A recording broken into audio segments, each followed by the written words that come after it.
A very good morning to all of you students of class 8. I am going to start a chapter 9. The name of this chapter is friction.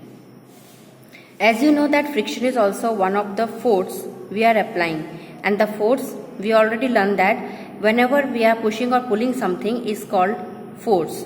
So we need to know that what is the difference between the force and friction. So in this chapter we are going to learn about the topics are force of friction. We have to discuss about the force of friction. We have to define it. Factors affecting the friction. That's mean what are the factors which affecting the friction. Why the friction is known as a necessary evil, or increase or reducing friction. We need to know that the methods of increasing and reducing the friction.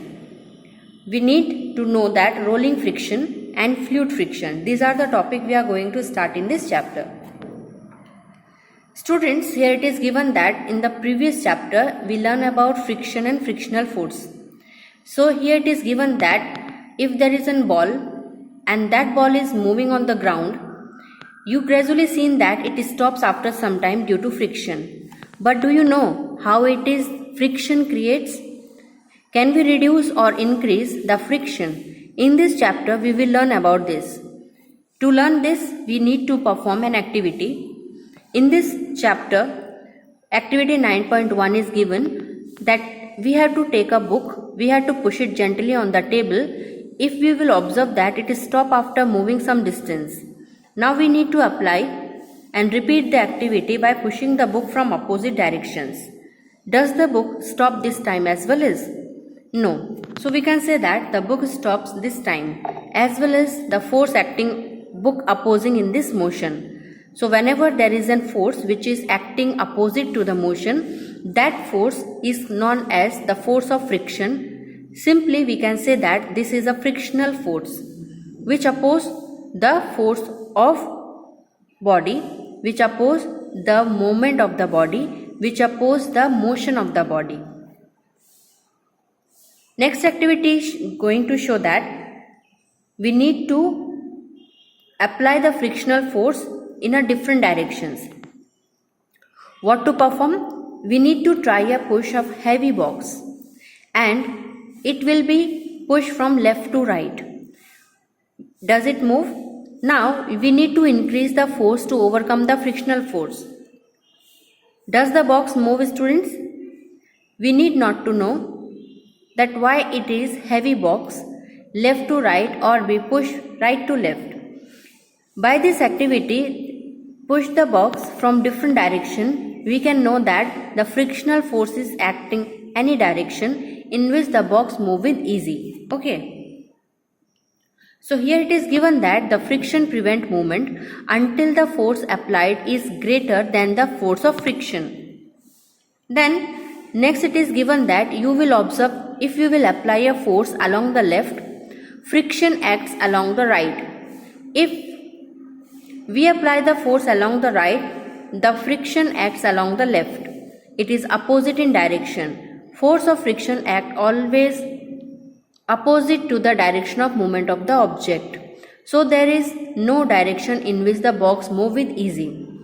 This activity shows us that friction tend to stop a moving object and friction tend to prevent a stationary object from moving itself.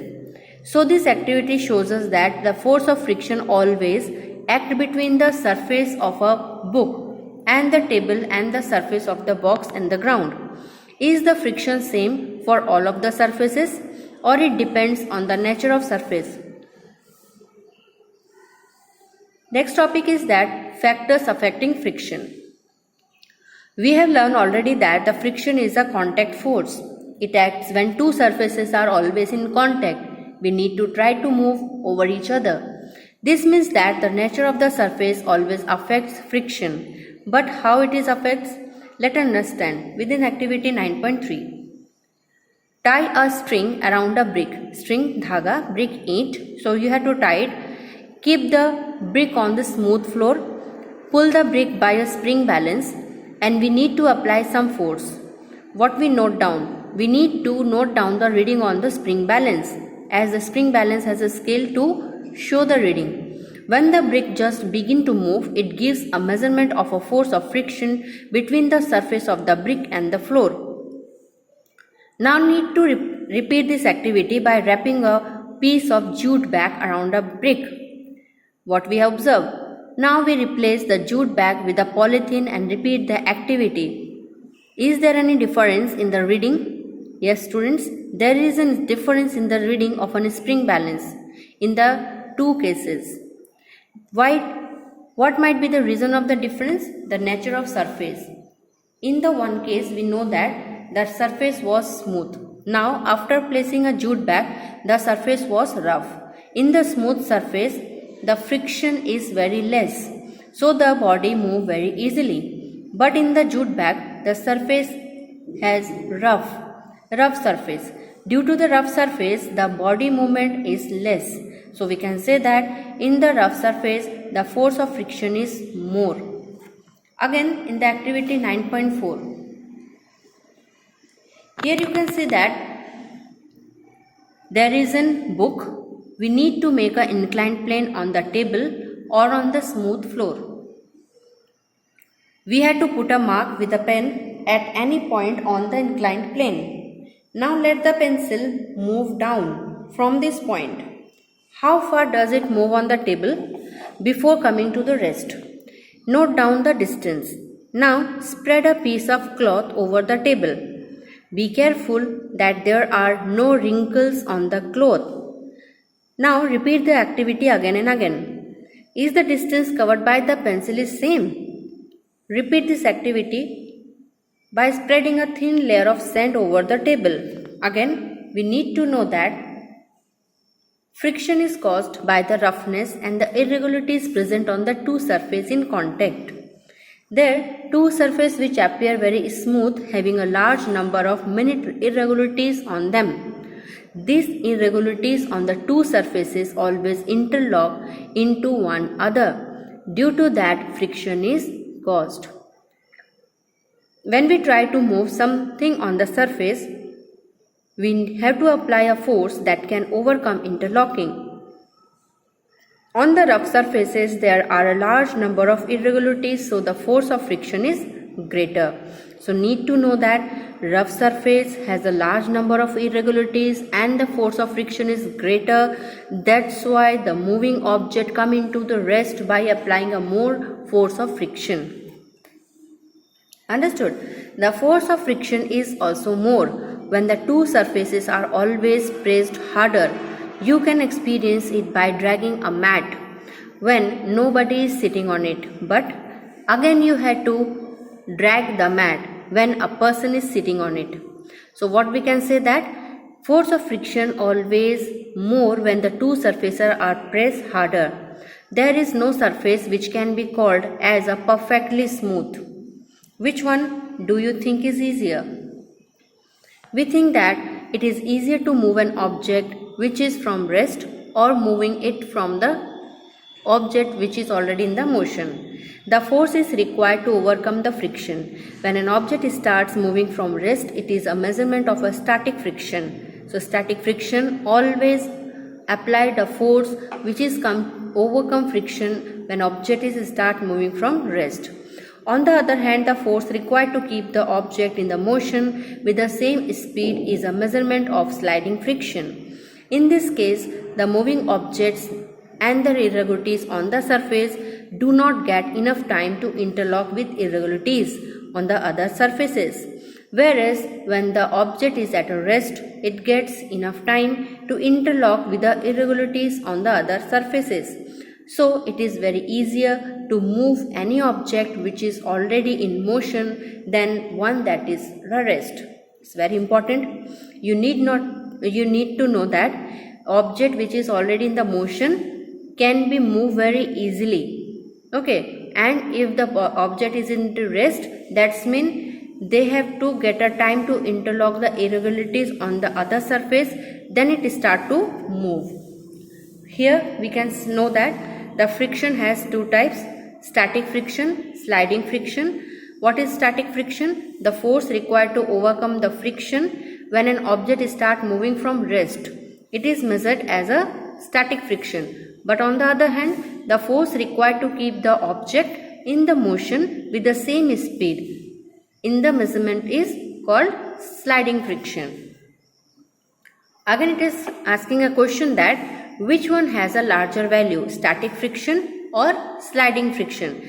We know that static friction, the objects are always at a rest, so the surface has more irregularities, so friction is more in the static friction. Sliding friction, the objects are already in the motion, they are always slide down without any motion, so we can say that the force of friction is less in the sliding friction. So static friction has larger value than a sliding friction. Now friction. Why it is called a necessary evil? You might have observed that sometime your teacher find it difficult to write on the blackboard. Why it is there? This is because roughness of the board is not sufficient to write.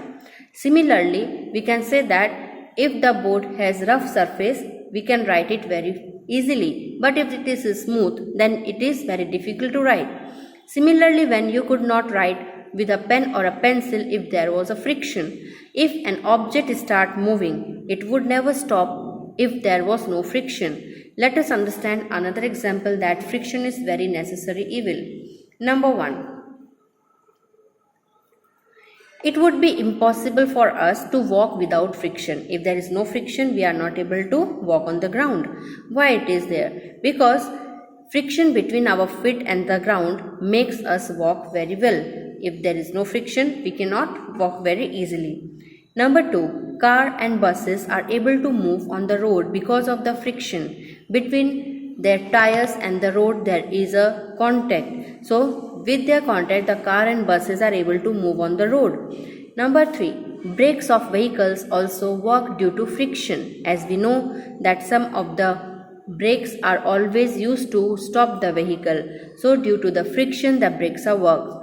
Next, friction causes nails and screw to hold on to the wall. So only due to the friction, we can put a nail onto the wall by using screws. Without friction, no building could be constructed. If there is no friction, that means it cannot be constructed any building. If there is a sliding friction, it will be collide. Now, although friction is very important, necessary, it has some disadvantages. Demerits are there. Let us understand how it is so. Number 1. Whenever there is a friction between two surfaces, the friction produces heat. And due to that heat, there is a wastage of energy. Whenever there is a wastage of energy, it affects the efficiency of machines. So it is said that due to friction produces heat, which is a wastage of energy, it affects the efficiency of machines. Number 2, friction wears out the rubbing surfaces. Always you can see that when there are two surfaces are rubbing each other, it wears out due to the production of heat. You must have seen the worn out steps of a footbridge at a railway stations. It also damages the sole of shoes and surfaces of tires. Next question is there. If you might have observed, a jar of a mixer becomes hot when it is operated for a few minutes. Why it is happening? Due to the friction always produces heat, and due to that heat production, the wastage of energy is there, which affects the efficiency of machine, and then you can say that jar of a mixer become hot when it is operated for a few minutes. Now, what are the different methods by which we can increase and reduce the friction? In some situations, friction is desirable. Let us see some situations where we increase the friction. Number 1, as you can see, the sole of your shoes is grooved to provide it a better grip on the floor so that you can move safely. So, what is there? There is given that whenever there is a shoes, the sole of shoes should be grooved. So, irregularities are there. It will be provide better grip, or it will gives us the grip on the floor so that we can move very easily. Number 2, the tires of the cars, trucks and the bulldozer are treated to provide a better grip. If you have seen that cars, trucks and bulldozer had a better grip to treated over the tires due to their gripping. Number 3, spikes are provided in the sole of shoes used by the athletes to get a firm grip on the ground. So there are spikes which are provided in the sole of shoes of the players, and this sole of the shoes having spikes are used to get a firm grip on the ground. Next one, gymnasts apply a Cora substances. You need to know what is Cora substances, like a sand surface which has a more irregularities on their hand to increase friction for a better grip. These are the situations we know that the friction is desirable. Okay, in the next class we will learn about the situations where we increase the friction, how the friction is increases. For the day, the class is over. Hope that you will learn. If any doubt, if any problem is created while reading this chapter, you may mark it in the next online classes. You can ask. For the day, have a nice day, students. Thank you.